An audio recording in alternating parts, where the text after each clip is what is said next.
They see my disability, I see my ability. They call me disabled, I call myself differently abled. There are some incidents that happen in your life. Those incidents break you, deform you, but they mold you into the best version of you. And the same thing happened to me. I was 18 years old when I got married. My father wanted me to get married. And all I said was, if that makes you happy, I'll say yes. And of course, it was never a happy marriage. Just about after 2 years of getting married, I met a car accident. Somehow my husband fell asleep. The car fell in the ditch. He managed to jump out, saved himself. I'm happy for him.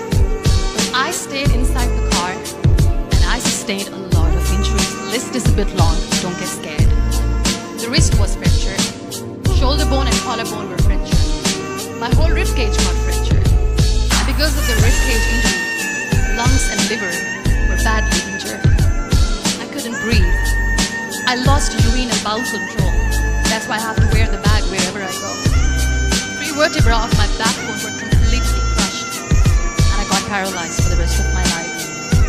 I finally ended up in a hospital where I stayed for 2.5 months. I underwent multiple surgeries. One day, doctor came to me and he said, well, I heard that you wanted to be an artist, but you ended up being a housewife. I have a bad news for you. You won't be able to paint again because your wrist and your arm are so deformed, you won't be able to hold a pen again. Next day, doctor came to me and said, your spine injury is so bad, you won't be able to walk again.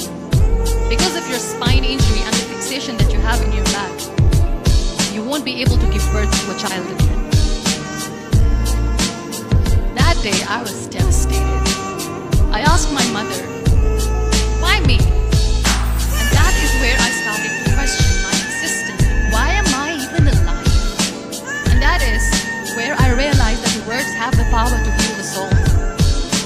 My mother said to me,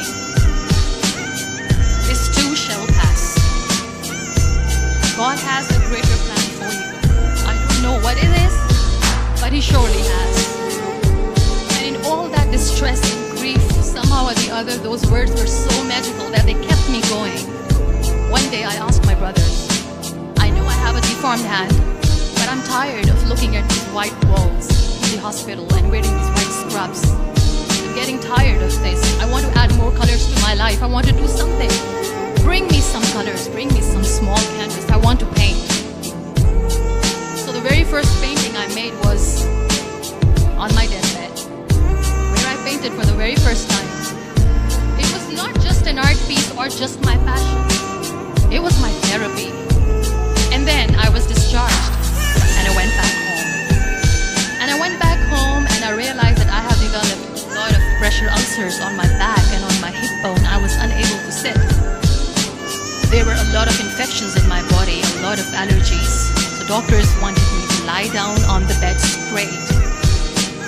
For not 6 months, for not 1 year, 2 years, I was bedridden, confined in that one room, looking outside the window, listening to the birds chirping, and thinking maybe there will be a time when we'll be going out with the family and enjoying the nature.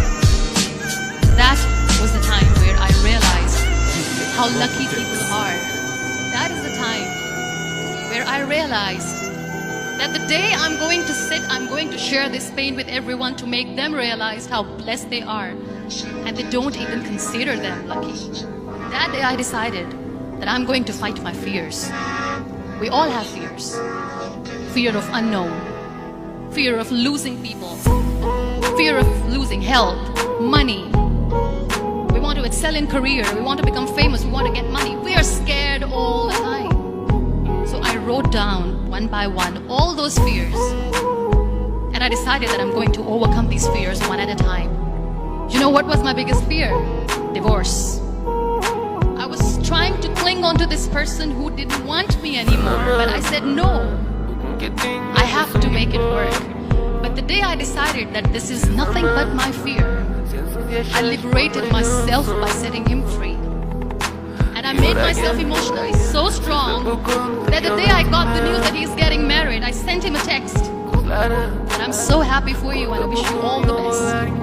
And he knows that I pray for him today.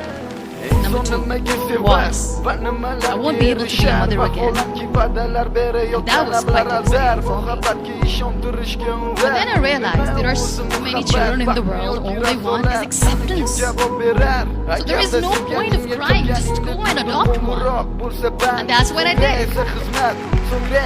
People think that they will not be accepted by the people because we, in the world of perfect people, are imperfect. So I decided that instead of starting an NGO for disability awareness, which I know will not help anyone, I started to appear more in public. I started to paint. I decided that I'm going to join the national TV of Pakistan as an anchor person. And I've been doing a lot of shows for last 3 years. I became the National Goodwill Ambassador for UN Women Pakistan, and now I speak for the rights of women, children.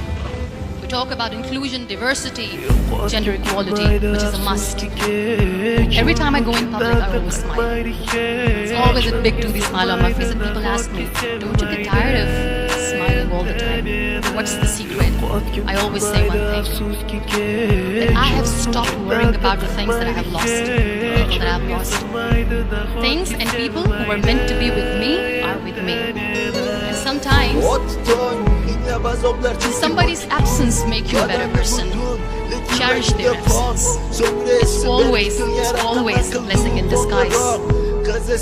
Live your life fully. Accept yourself the way you are. Be kind to yourself. Be kind to yourself. I'll repeat, be kind to yourself. And only then you can be kind to others. Love yourself and spread that love. Life will be hard. There will be turmoil. There will be trials. But that will only make you stronger. So when you accept yourself the way you are, the world recognizes you. It all starts from within.